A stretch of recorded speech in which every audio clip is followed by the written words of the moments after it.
ایک تصویر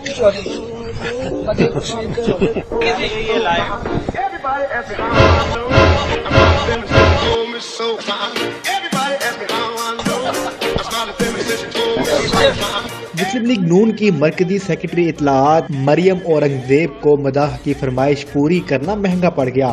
مداح نے ایک فوٹو کی فرمائش کی اور دوران شوٹ بے تکلفی کے ساتھ مریم اورنگزیب کے کندھے پر ہاتھ رکھنے کی کوشش کی تو مریم اورنگزیب نے فوراً جھٹک دیا اور وہاں سے چلی گئیں۔ ذرائع کے مطابق مریم اورنگزیب نواز شریف کی والدہ بیگم شمیم اختر کے جسد حاقی کو واپس لانے کے حوالے سے میڈیا کو بریفنگ دے رہی تھیں اور اسی دوران ان کے قریب ایک مداح آ کر کھڑا ہو گیا۔ پریس کانفرنس ختم ہونے کے بعد مداح نے مریم اورنگزیب سے سیلفی کی فرمائش کی۔ مریم اورنگزیب نے سیلفی کی اجازت دی تو مداح نے ایک سیکنڈ انتظار کیے بغیر ان کے کاندھے پر ہاتھ رکھا اور سیلفی لینے لگا۔ مریم اورنگزیب نے سیلفی لینے والے شخص کا ہاتھ جھٹکا اور پھر وہاں سے روانہ ہو گئی۔ فیصل شہزاد، چناب نیوز.tv۔ ہر خبر پر پہلی نظر صرف چناب نیوز پر۔